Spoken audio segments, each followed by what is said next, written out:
Hey everyone, I'm Brittani Scott. I'm a songwriter and recording artist, and I'm excited to talk to you for a few minutes today about what happens after you have written a song. So I've been writing songs since I was about 11 years old, but about 6 or so years ago, I really got serious about songwriting and decided I wanted to pursue it in a more professional kind of way. And so I started learning more. I started reading books. I started attending different retreats and boot camps and just trying to work on myself to develop myself as a writer. And during this time, I learned a little more about what happens after you write a song. It was something that I really hadn't explored other than potentially just recording a song myself, which is what we're probably going to talk most about because that's been my experience. But after reading books and attending boot camps and all of that, I did some mentorships with pro writers. I've had the opportunity to talk to different publishers, to pitch my songs to them in the Christian music industry. But ultimately, after all of that, I did decide the best path for me as a songwriter was to go ahead and record my own music and become an artist. So in 2014, I released my first single, and in 2018, I released my first EP, which is an extended play project, had 4 songs on it. The title of that EP was Fight For Us, and since then, I have been making music every year. And love doing it, love being an independent artist. But as an independent artist and independent songwriter, what happens after the song is done is going to look a little different, sometimes a lot different for all of us. One of the main questions you need to ask yourself early on is, what do I want to see happen with this song? Am I wanting to record it myself, or am I wanting other artists to record the songs that I've written? And your songwriting career or path can take, can go in either direction. You just need to know what the end goal for you is. What do you want to see happen? Because again, that's going to take you in 2 different directions. As somebody who's just wanting to write songs for other artists, which is something I was exploring early on as I was learning more about songwriting, the main thing that you have to do, that you need to work on, is building relationships. You need to build relationships with other writers who are potentially writing with for a publisher already. That would be amazing. Sometimes it takes a little while to get to where you can start building relationships and writing with those people. But the main thing you need to focus on to see your songs move beyond just the writing room is building those relationships so that you are able to come in contact with the right people who can get your song into the hands of artists. And maybe you're building relationships with artists right now, or you have some connections or friends with artists that you can write with. And that's kind of, if you're just wanting to write for other people to record your songs, the most of the work probably is going to go into relationship building and a lot of co-writing. So if you haven't done that yet, you should definitely explore that as a writer.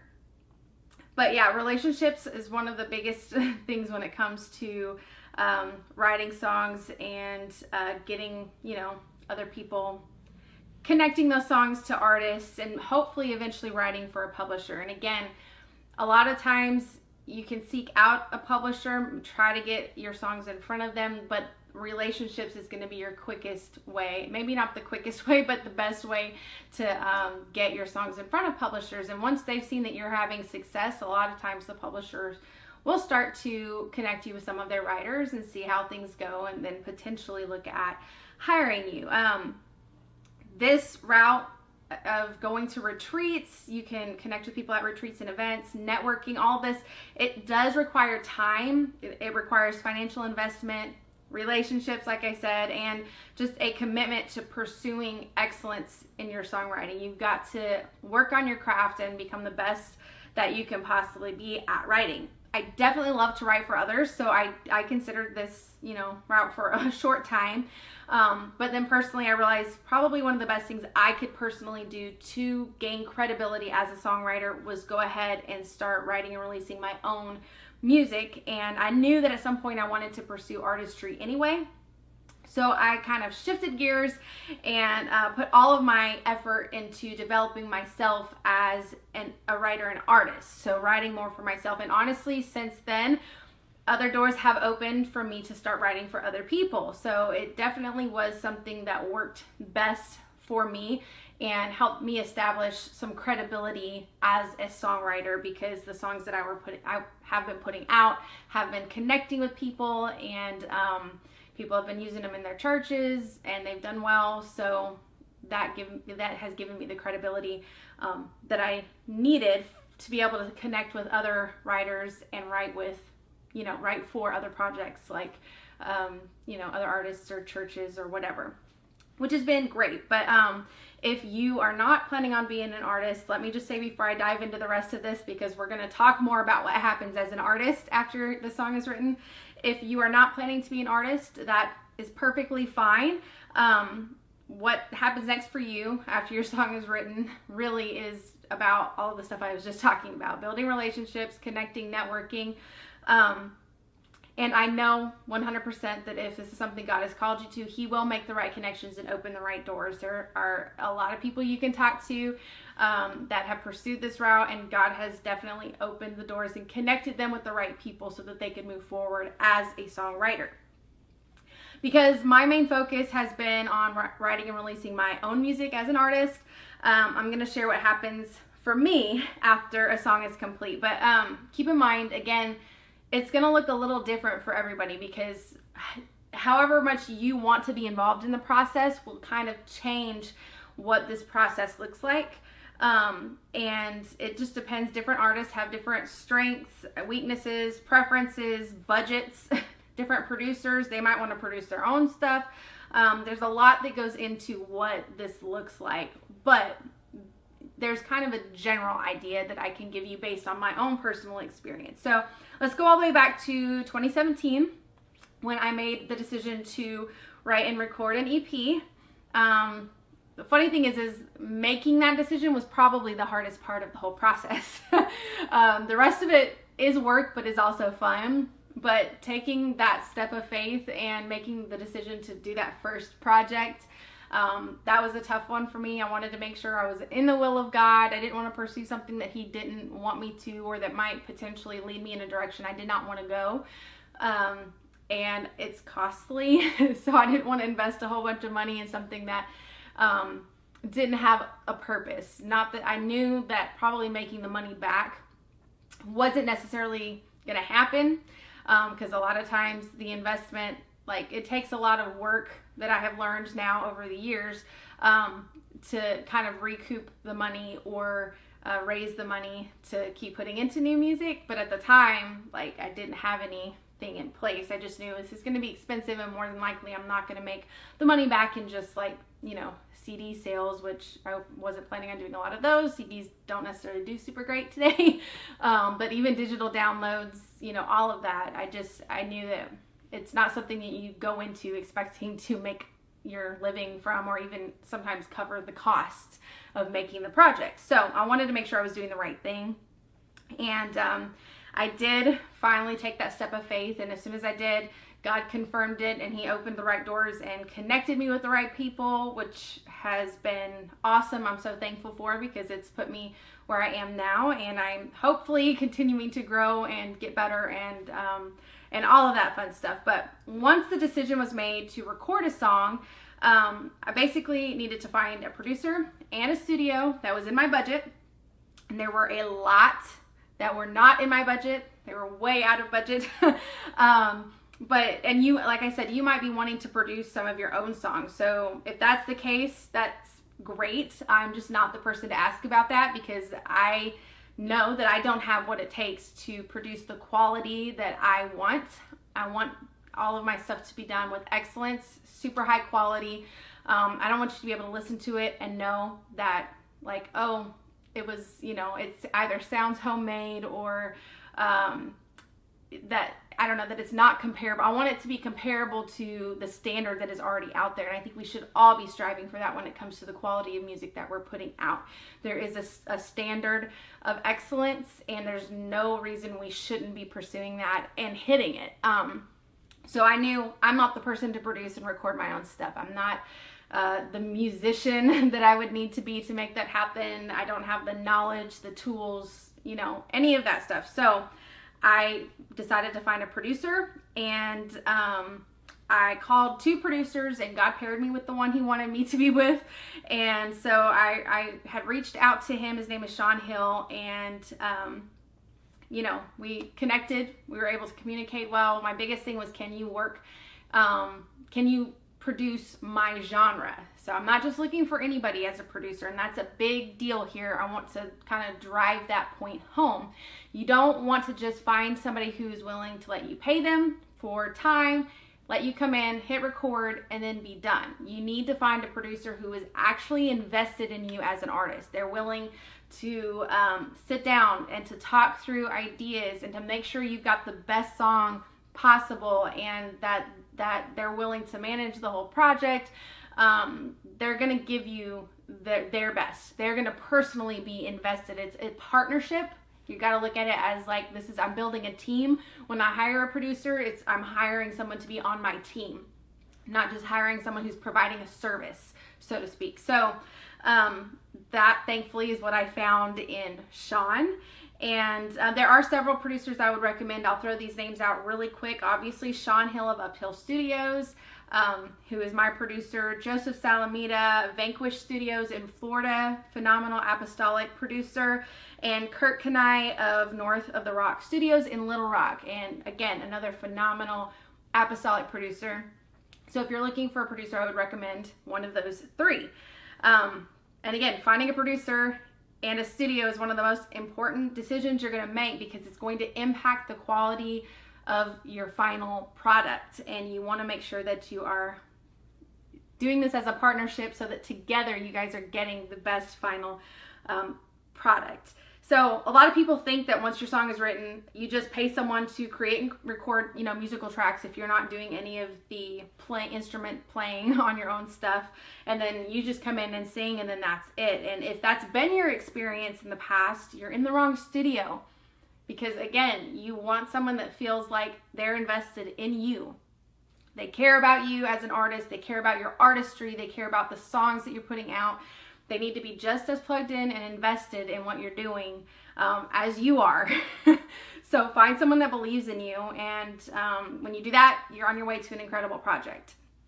Once you connect with a producer, you need to let them know exactly what you're looking for in regards to genre and music. So again, I asked my producer, I asked Sean, can you do my genre? My genre is considered contemporary gospel.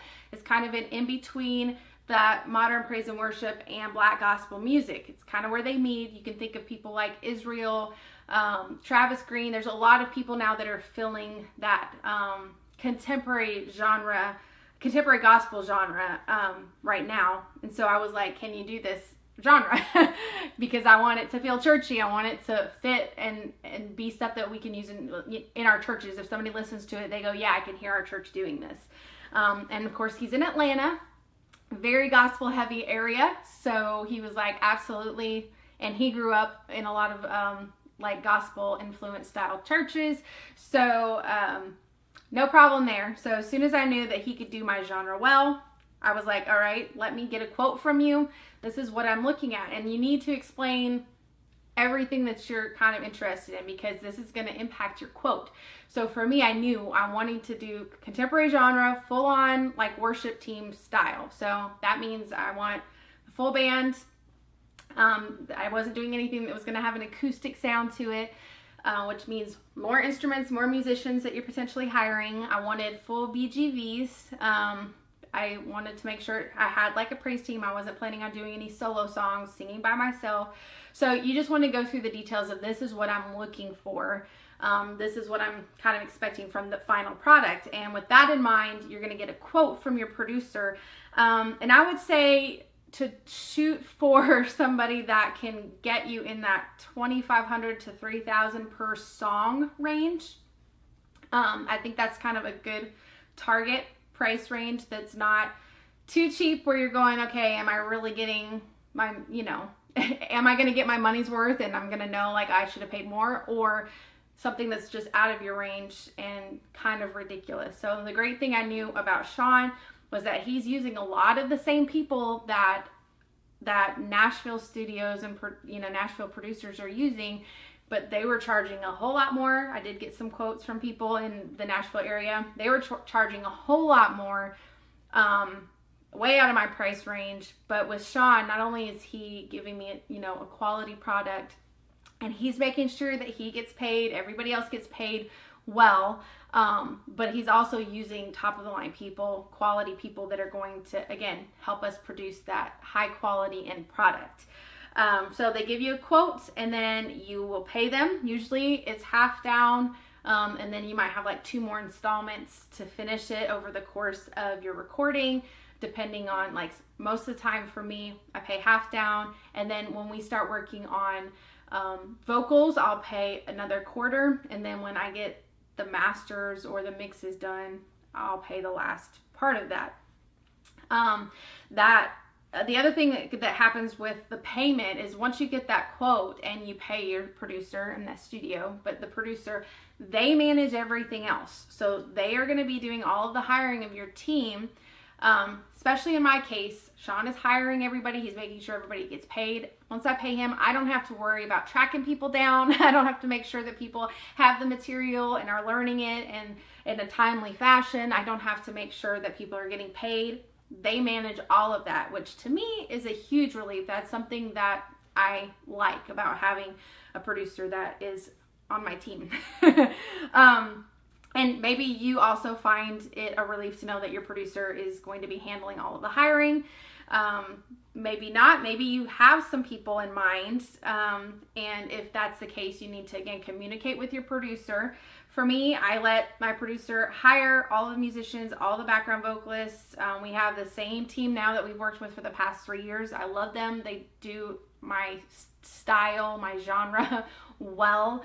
And they're just top of the line, professional, high quality people. They're very dependable. Sean also helps manage like the musical arrangements of the songs. So each arrangement comes back to me, and then I give my feedback on it. Usually once we're, going to the part where we're going to start giving it to musicians, we have like a basic chord structure kind of in place, but then we want to spice it up and really take it to church. So we go through a process of musical arranging and all of that. So we do discuss it beforehand. There are usually no surprises that like, oh, that is not at all what I was expecting. It's at this point I've given a green light on direction, and then we go from there with arrangements. Does that sound good? Is that, are we still heading in the right direction, kind of a thing. If you love musical arrangement, if you're like, that's something that is really, important to you to be a part of, then again, communicate this to your producer.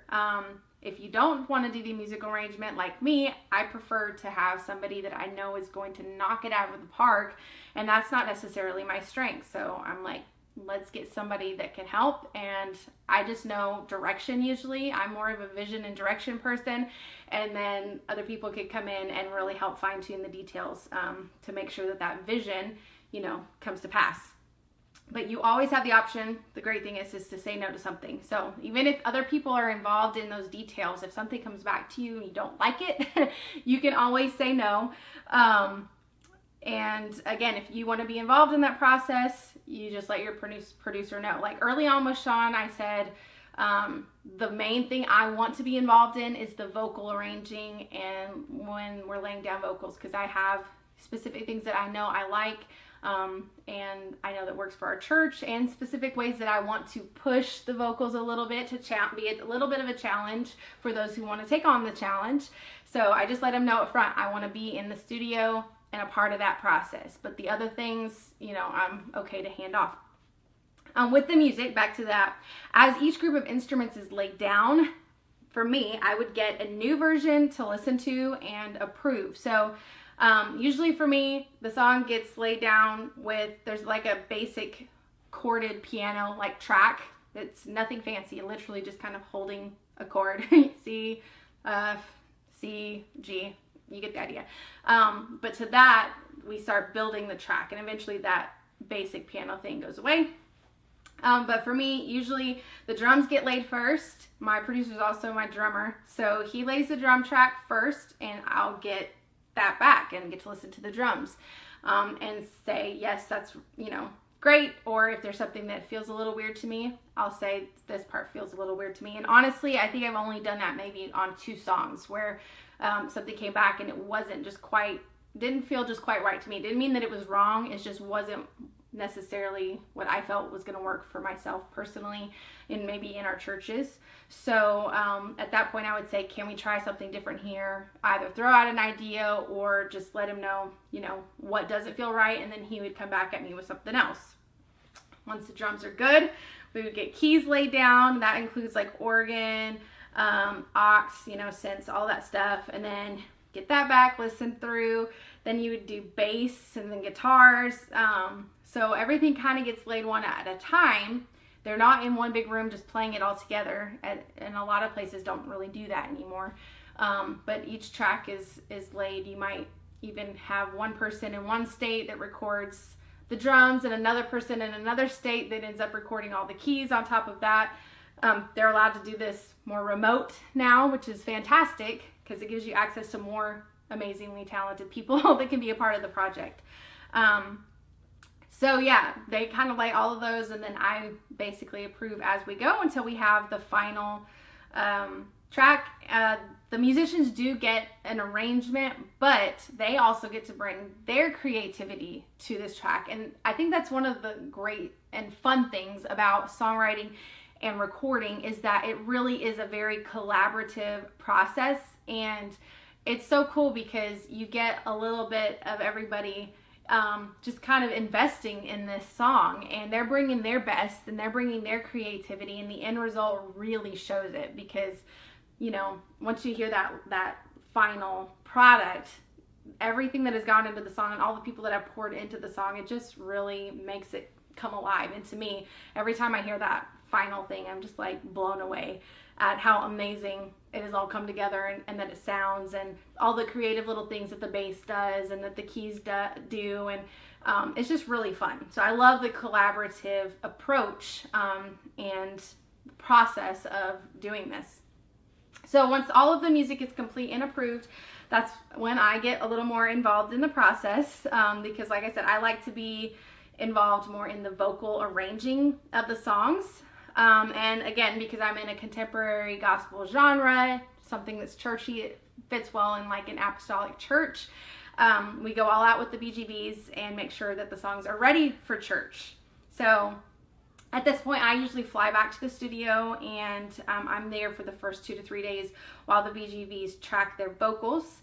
And then after their vocals are tracked, I spend the next few days doing mine. So while with the BGVs and all of that, we even bring in, which is actually one of the background vocalists on my project, who is also a vocal arranger. So he comes in as well and helps with the vocal arranging. Usually for me, I come in and I know, like, I need something special here. I want to make sure we do something that's unique here. I want to change up something here.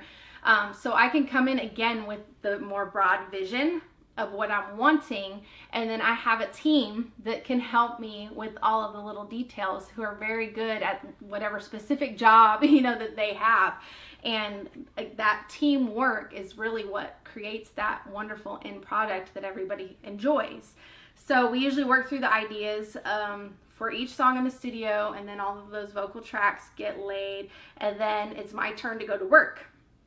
And again, this having a great producer, right, means that you're also getting the best out of yourself, the best out of your voice, and you are serving the song well. If you've got somebody that you're working with that also knows what works, they know what to listen for, they are inspired and creative and get ideas, they're going to help make sure that you are giving your song, you know, the very best. I'm super thankful for Sean, because he always encourages me. He throws out ideas. He makes sure I'm comfortable in the studio, that it's a comfortable environment, so that I am relaxed enough to give my best, and I'm not stressed or uptight or you know, nervous or anything like that. He makes sure that the environment is something that I can work in comfortably, which I appreciate so much. So at this point, after I've laid all of my vocals down, the song still isn't finished, you would think, but there's still several more steps that have to happen after I'm done singing. So once the producer really fine tunes things and even auto tunes or manually tunes, pretty much all vocals end up getting a tuner. I'll just say all vocals end up getting a tuner. Even if you think you are the most on-pitch vocalist ever, when you put your voice, your natural voice, up against perfectly in-pitch instruments, because they're all digital and like all this stuff, you are going to be able to tell a difference. The stuff that you don't even hear live in a studio setting, you will hear the slight little pitch variations, even if it's not major. So everything in studio, everything for a recording, even if you do a live recording in post, you're getting tuned, vocals are getting tuned, background vocals, usually you're getting at least a basic tune if they're not manually tuned, but for your lead vocal, at the end of the day, your producer or whoever they're hiring is going to go through, or should be going through, and manually tuning to make sure there's no little things that are going to pop out and stand out against perfectly in tuned instruments. So that happens. And once everything, kind of gets fine tuned on your track, then that song, or however many songs you've done, are going to go to a mixer. So your mixer mixes the song, and at that point, basically they just go through and they're tightening everything up, and they make sure that, if something needs to come up in the mix, that it does. If you need to tuck something away, they do that. They just, I don't know, they work their magic, I guess. These next two processes, I don't completely understand everything. I understand mixing, but not enough for me to do it myself. But they really go through, and it's fun. The fun thing is hearing everything from start to finish when you have just a song against a little piano track, and then you've got this beautiful musical track, and you're like, wow, this sounds so good. And then you add the BGVs in, and that for me is when it all just comes to life. And then you get to add your vocals, and then you hear that version. And then from there, you're like, how can this get any better? And then you get the mix back, and you're like, how did they do this? These people are just so good at what they do, which makes me thankful that I've got a team that's working with me. So everything gets mixed, and then after the mixing, it goes to someone who masters it. And when it comes to mastering a track, don't ask me what goes into it. I have no idea. I just know it's a necessary part of the process, and that it has something to do with making sure that the sound is consistent for everybody, so that when you get it on iTunes or whatever, that when you listen to it on your device and I listen to it on my device, that there is a consistent sound. I'm sure there's even more that goes into it, but again, a necessary part of the process. So all of that, you're probably realizing now why it actually costs what it does to produce a song. This is not something that is a quick thing or requires just a few hours and little manpower. There's a lot of time, there's a lot of people that are involved, and all of those people need to be paid for their time and their expertise. There's a lot of people that are investing that time and energy behind the scenes, and that's why it costs what it does. It's not, a ripoff or something like that. These are legitimate reasons that it has these costs associated with it. So after the mastering is done, you get the final masters. And again, throughout the mixing and mastering, you get to hear it. Usually after the masters are done, there's really nothing else, hopefully, that you would want to change. But even with the mixing, you'll get back a couple versions. If there's anything you hear that you think if the drums need to be up a little at this point, if your lead vocal needs to come down a little bit here, you can get feedback like that. Your producer will also, if they're hiring that out, which we do, we hire out. Daniel Kinner does all the mixing for my stuff. When it comes back to Sean, he listens through it too, and if there's anything he wants to adjust, he'll write those things out. He'll send it to me and say, hey, listen through, tell me what you think, and if I hear anything, I can send him back my list. There's usually not a list from me because I'm like, wow, it sounds great.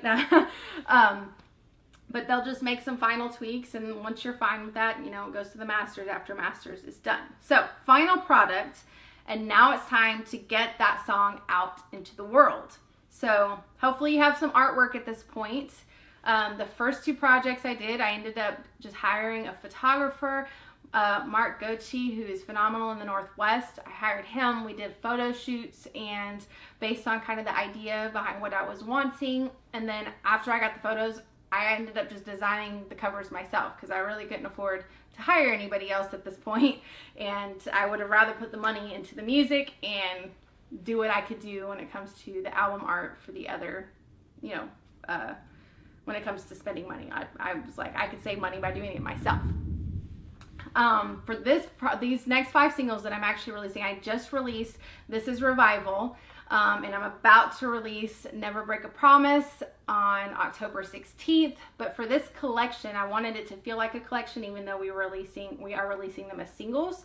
And I wanted it to be a little more art driven, I guess, in the cover art. So I hired a graphic designer, Kayla Ellingsworth, to do the designs for all of these. I'm not doing a photo shoot for them this time. So you can hire someone. You can look on a website like Fiverr.com or 99designs.com and maybe get something that's a little more affordable if you need that. You can just do a photo shoot like I did and add the title and your name using a really cool font.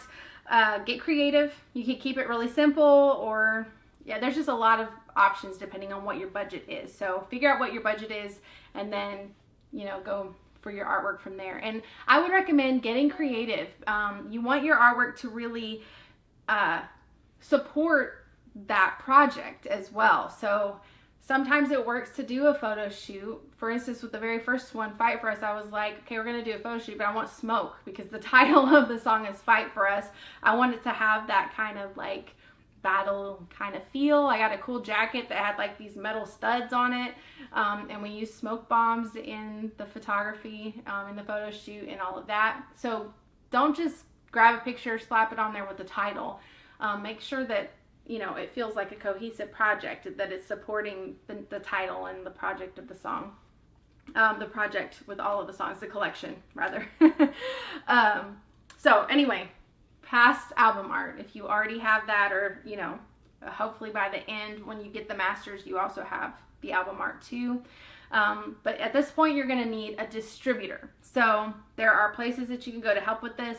A distributor's job is to get your songs up on places like iTunes, Spotify, Amazon Music, Google Play, all of the places. Anything that's digital for purchasing the songs or streaming the songs, your distributor will take care of all of that. You basically will pay them. They all have different pay structures. Some of them are, you just pay them a yearly fee and you can upload as many songs, or sometimes you're paying a yearly fee per song. Sometimes you're paying a one-time fee and then they're taking a percentage of your sales. It just depends on who you go with. So the 3 I recommend checking out are CD Baby, DistroKid, and TuneCore. TuneCore is what I use, and I've used it for the last 2 projects and these singles now. I really like it. I feel like it's easy to use. It's a one-time yearly fee. So I guess not one time. It's a yearly fee per single or per EP. But they don't take any other percentage out. And the other great thing about having a distributor, not only are they sending it out to all of these places, but they are collecting the money for you. So you have it all there in the account from all of the sales and the streams.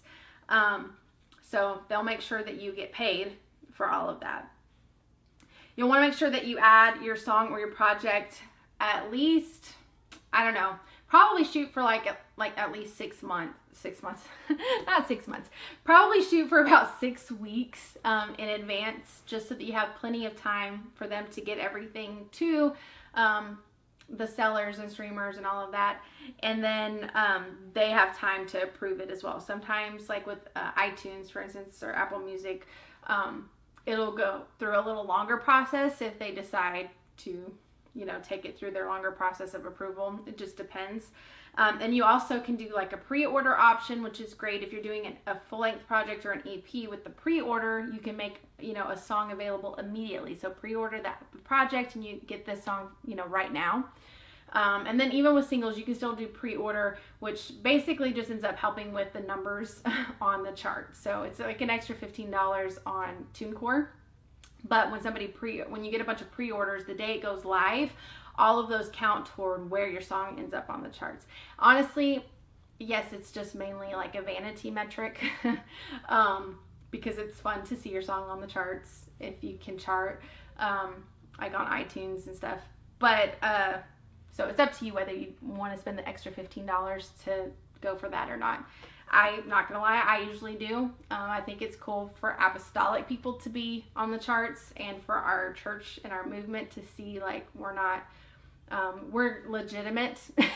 So, you know, we can land on the charts with everybody else. It might only be for a day, but it's still, I think, cool for other people to see like, hey, that's our, you know, people, those are our own. So let's keep supporting them. So the pre-order thing is an option, but you want to, like I said, try to do about 6 weeks before your release date. Get it uploaded onto your distributor.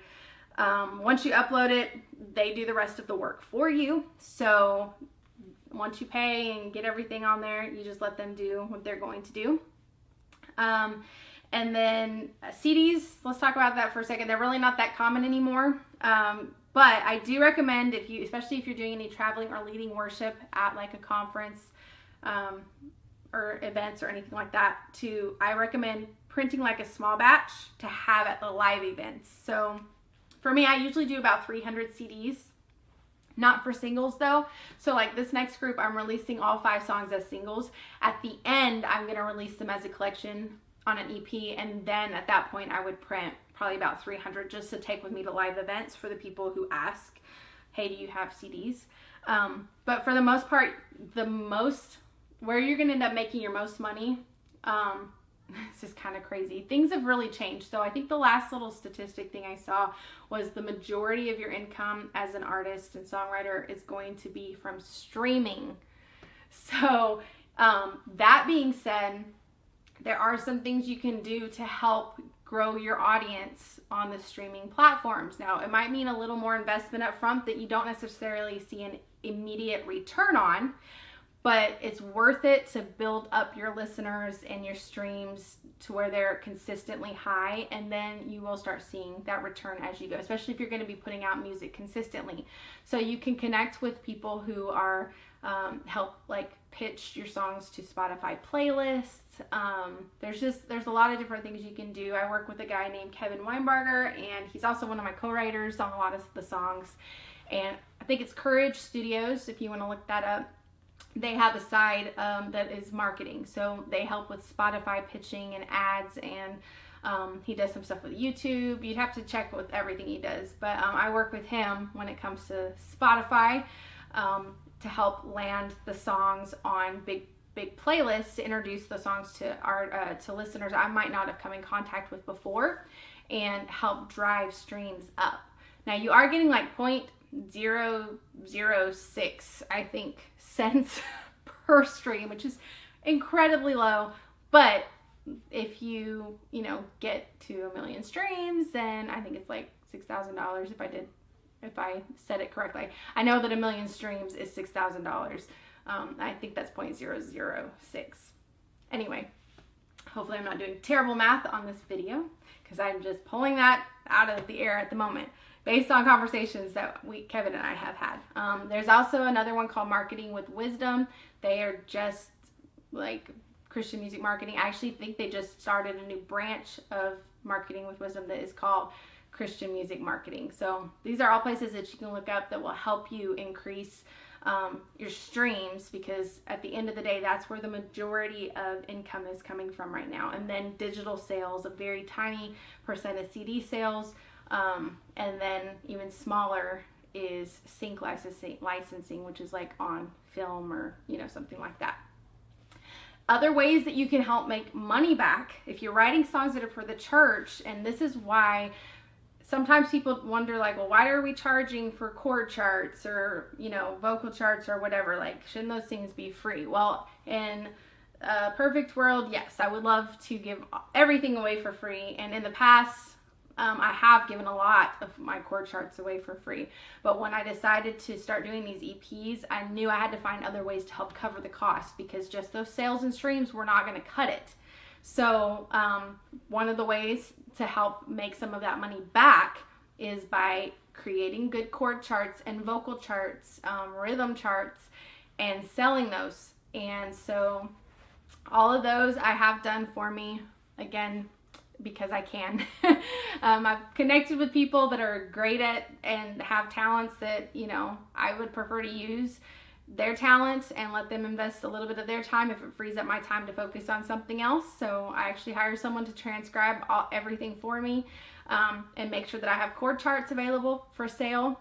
I sell them on my website. I've also connected with praisecharts.com. I think you have to, I don't know what all it goes into connecting with them. I had a previous relationship with them that kind of helped me get my foot in the door.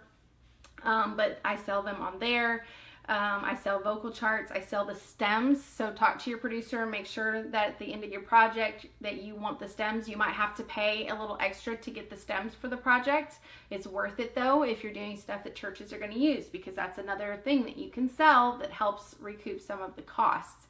And once you get up to a certain number of like streams on Spotify and maybe churches that are using your song, you could even build a relationship with places like loopcommunity.com, which is where I have stems from my last projects, multitracks.com. You also, as an artist, want to build a relationship with CCLI, not from the church standpoint, but from an artist and songwriter standpoint. You can reach out to them and ask how you can get your songs into the database, what you need to do.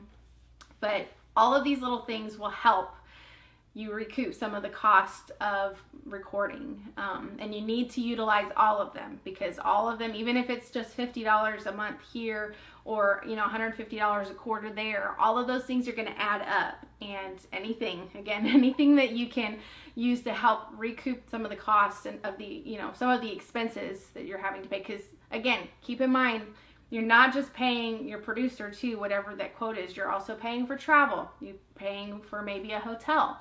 You're paying for artwork if you decide to go that route. Then you're also paying to print CDs if you want to print a small batch.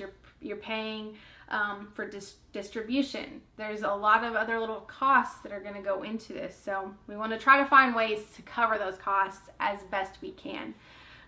One of the other things that I've done is anything that like I am invited to lead worship at or teach at, where money is paid because I am offering my expertise or because I am like a worship leader or something.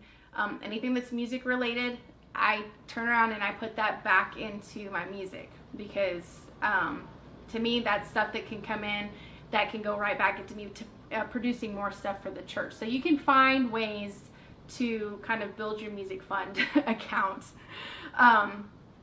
So anyway, all of that's done. You've got your song up with a distributor. Maybe you've printed a small batch of CDs, but basically everything's done, and now you've got to spread the word. Make sure that you're building excitement. Use your social media platforms. Use websites like canva.com to create little graphics that are consistent with maybe the branding of your self or the branding of your project. And you can do a countdown to the release date, do little, you know, Instagram lives, share it in groups. If it's a church song, you can share it in groups like Song Sets for Worship Leaders on Facebook. There's just a lot of things that you can do to spread the word and build excitement for what you're doing. Look at what other artists are doing. Even myself, still to this day, if I see other artists doing something and doing it well, or their songs are just getting a lot of attention, I'll go and look. I'll check out their Instagram account and go, what have they done? How are they promoting it? Look at their Facebook. See if they've had videos that have gone viral. Why do I think it went viral? Is it because it's a live worship video and people love that? Then maybe I need to either do a live recording, which is even more expensive, so I'm not going to talk about that at the moment. But maybe I do an acoustic video cover of it that I can just do myself, you know, piano and vocal, so that I have a good video that I can put out there. Just look at what other successful people are doing and see if you can kind of mimic some of those things. There's nothing wrong with that. In the marketing world, I believe it's called, oh man, now my mind is of course going to go blank. But, oh, what is it called? Something hacking. funnel hacking. My husband's in marketing, and they have a term called funnel hacking, where you look at successful sales funnels and then you do what they did because what they're doing is obviously working. So I don't know, artistry hacking. Probably don't need to make that a term, but anyway, you can look for ways, things that other people are doing and try those to see if they work for you. You can make other ways that you can help promote and get more streams or views is to make lyric videos or music videos. Again, you might be investing a little more money if you're not making those things yourself, but that's just another way. And then again, connecting with someone who could potentially help you pitch to Spotify playlists or do other music marketing things that you might not be able to do on your own. Build an email list. One of the best ways that you can connect immediately with your audience and your fans is to have an email list with their emails. So maybe you do offer a free chord chart in exchange for their email address, and you can use places like ActiveCampaign or MailChimp to build an email list and be able to communicate directly when you have new stuff coming out.